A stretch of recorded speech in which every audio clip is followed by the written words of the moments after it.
I do have to say that what Mike said is true. Now,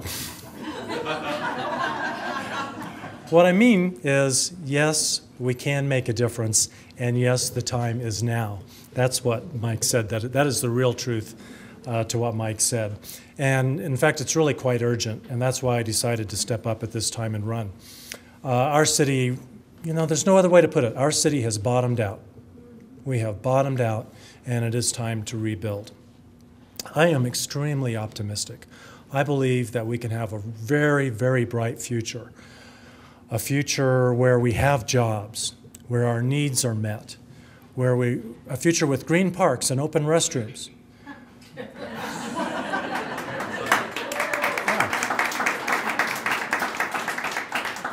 Traffic is flowing. Taxes are fair, and they don't have to increase every 2 years either. Local businesses flourish, and we don't have to hide from crime behind locked doors. That is the bright future that I'm optimistic about. I know we can do it. We can have that. We do not have to trade in quality of life to have a job and a healthy local economy. We have the resources right here in this community. We just need to liberate them. I love this town. I refuse to give up on it.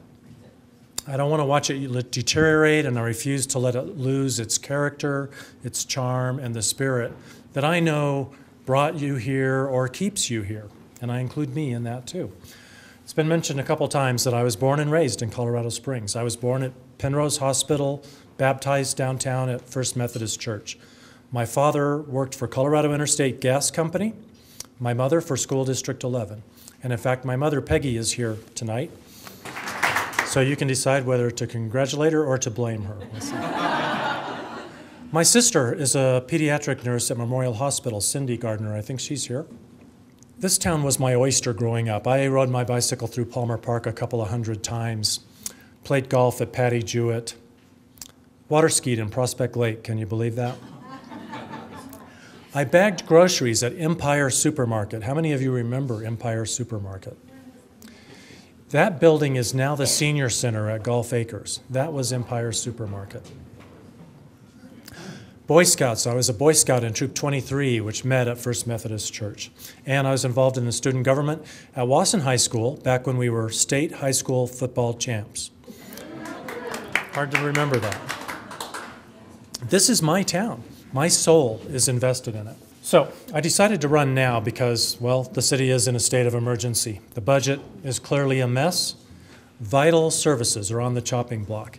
And we have got to find a way, a new way, to sustain our city government and to maintain a vital community.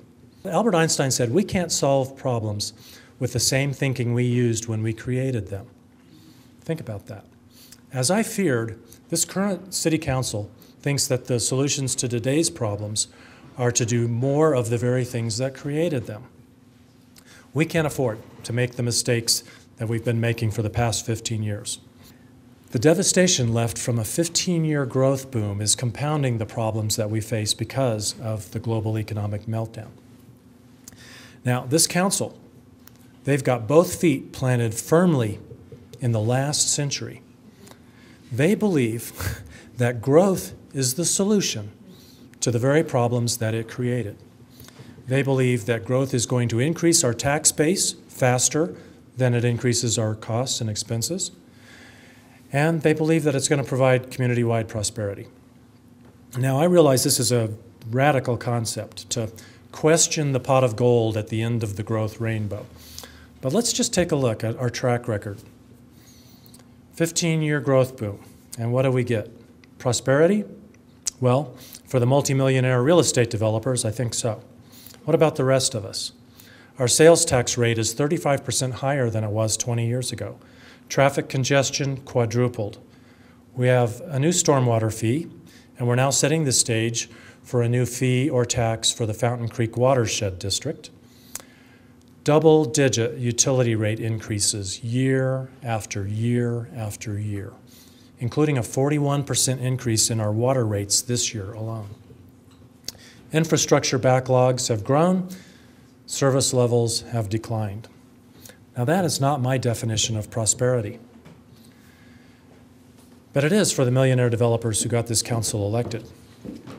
The past 15 years of growth are solid proof that prosperity is no longer being brought to our community by growth.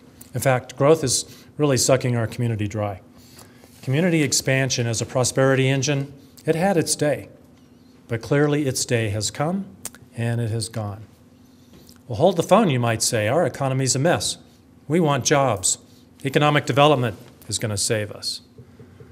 Well, the job attraction and recruiting style of economic development that's being pushed on our city by the developers and builders is not an effective way to get you a job if you want a job.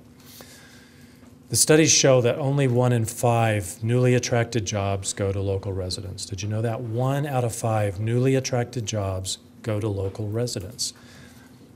That style of economic development is a growth engine, and that is why the developers push that kind of policy. In fact, that is why 3 real estate developers formed what is now the Economic Development Corporation back in 1973. Since then, you look at it over the long haul, look at the big picture, our per capita income and our unemployment rate have really just mirrored the national average. We've achieved no miracles of prosperity thanks to that style of economic development. Now, I said earlier that we have the resources in our community to have prosperity. We just need to liberate them. We can unlock that true prosperity from our community if we can get our town unhooked from its growth addiction and into a recovery program. I think together that we can lead this community down the path of progress and into the 21st century. I think that the healthy community of the future is not a community that's perpetually expanding, paving over every acre of ranch land and prairie and forest, raiding other communities for their employers, stealing those jobs from those cities, and hoping that we get prosperity from the population that follows those jobs. A healthy community of the future does not have an ever-expanding carbon footprint, more waste year after year, and devastating more natural beauty and habitat. That is not the healthy community of the 21st century. Now, I have a vision and a plan for a healthy local economy. I'm not going to get into all the details with you tonight, but I am happy to go into the details with anyone, any group, any person over coffee, and I hope to be able to communicate them as the campaign goes forward. I would encourage you to visit my campaign website for more details about that. But my vision for a healthy local economy is one that takes care of local businesses that we have. We will not pick the pockets of our local businesses in order to fund bribes to steal other businesses from other cities. It protects and it maintains our community's current assets. We will rehabilitate City Auditorium. We won't let the grass die in our parks. We'll put parks, community centers, parks and police, all of that, neighborhoods. We'll put all of those things first ahead of more concrete and real estate development deals.